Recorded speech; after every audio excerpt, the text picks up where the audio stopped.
Halo MotoGP lovers, selamat datang di channel FMGP Sport, channel yang akan menyajikan berita seputar dunia balap spesial untuk Anda. Jika Sobat GP terhibur dengan berita yang kami sajikan, jangan lupa subscribe dan nyalakan notifikasinya. Baiklah, langsung saja mari kita simak berita selengkapnya. Pembalap Aprilia Racing Team, Alex Espargaro, tidak terbendung pada latihan bebas ketiga, FP3, MotoGP Inggris di sirkuit Silverstone, Sabtu tanggal 6 Agustus tahun 2022. Pembalap tim pabrikan Aprilia Racing itu menembus waktu lap 1 menit 58,254 detik. Catatan ini tidak jauh berbeda dari rekor lap kelas MotoGP sirkuit Silverstone yang dibuat Marc Marquez, yakni 1 menit 58,168 detik yang dibuat pada 2019. Tiga pengguna Ducati Desmosedici GP22 lainnya, yakni Jorge Martin, Jack Miller dan Johan Zarco, masing-masing berada di posisi kedua sampai keempat dengan gap kurang dari 0,1 detik.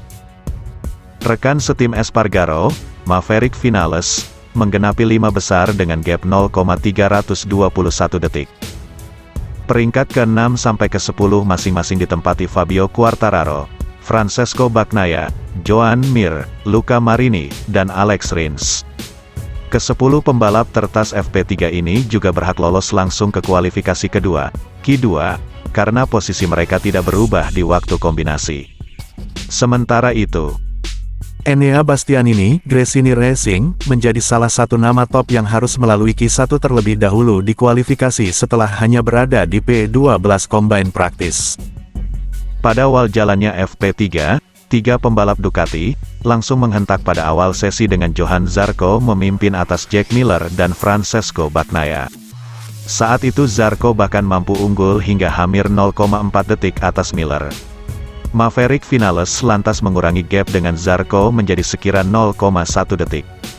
Miguel Oliveira lalu menjadi satu-satunya pembalap yang merangsek ke posisi 10 besar waktu kombinasi. Sekira 15 menit sesi berlangsung, posisi 10 besar ditempati Zarco, Vinales, Bagnaia, Miller, Alex Espargaro, Oliveira, Fabio Quartararo, Brad Binder, Luca Marini dan Enea Bastianini. Memasuki pertengahan sesi, para pembalap mulai mencoba simulasi lomba. Saat itu kecepatan Suzuki GSX-RR Geberan Alex Rins terlihat impresif. Ia melesat ke P3 dengan gap 0,131 detik dari Zarco di puncak. Beberapa menit berselang, Rins mampu merebut P1 dari tangan Zarco, setelah lebih cepat 0,045 detik. Tetapi hal itu tidak berlangsung lama karena Oliveira kemudian mampu lebih cepat 0,097 detik dari Rins untuk menggesernya dari posisi puncak. Sekira 15 menit menjelang sesi berakhir, Aprilia menempati posisi 1-2, dengan Vinales memimpin 0,096 detik atas Alex Espargaro. Espargaro lalu berbalik memimpin, tetapi posisi kedua ditempati Miller yang terpaut 0,078 detik.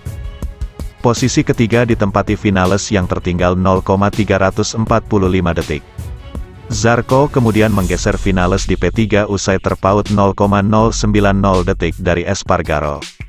Sekira 5 menit sebelum FP3 usai, posisi 10 besar ditempati Alex Espargaro, Miller, Zarco, Vinales, Quartararo, Jorge Martin, Bagnaia, Joan Mir, Oliveira dan Marini.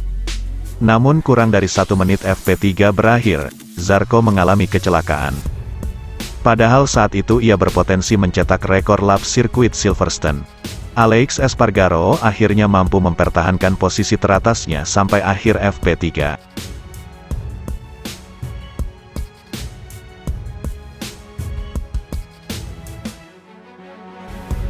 Sobat GP jangan kemana-mana, karena setelah ini masih ada berita menarik lainnya.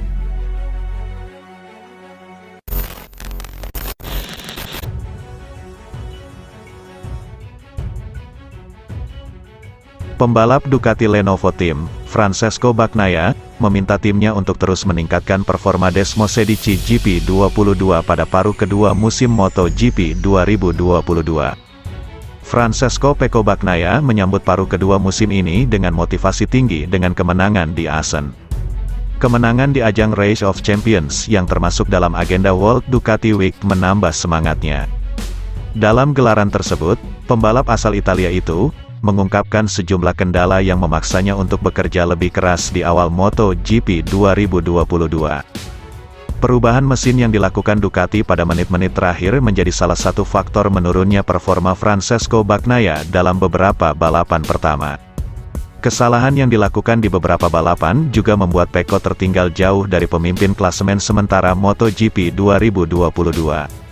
Selain itu, perangkat aerodinamika juga mempersulit pembalap saat bertarung dalam jarak dekat. Saya pikir tidak ada masalah dengan overtaking dan Fabio Quartararo pasti setuju dengan saya, kata Bagnaia seperti dilansir Speedweek. Dalam balapan di mana saya harus berjuang kembali, saya berhasil melakukannya dan saya bisa menyalip. Hanya saja aerodinamika membawa lebih banyak turbulensi.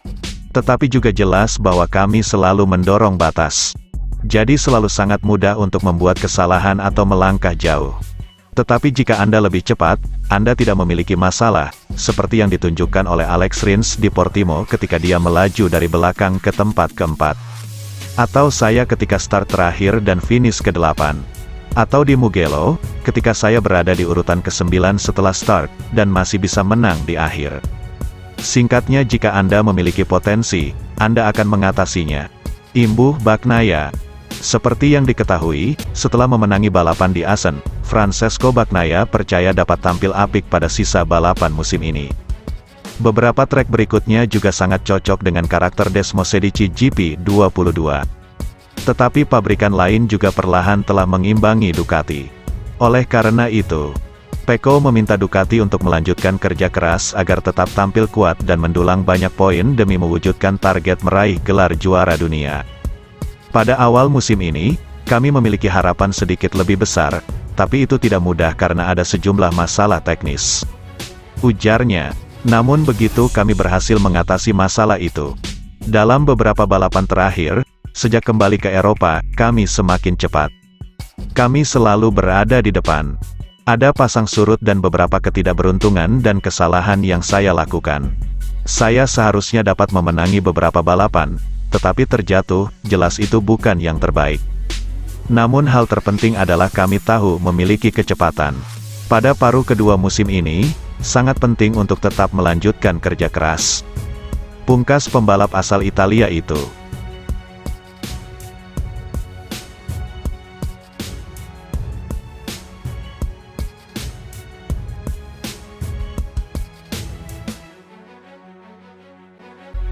Terima kasih sudah setia di channel ini.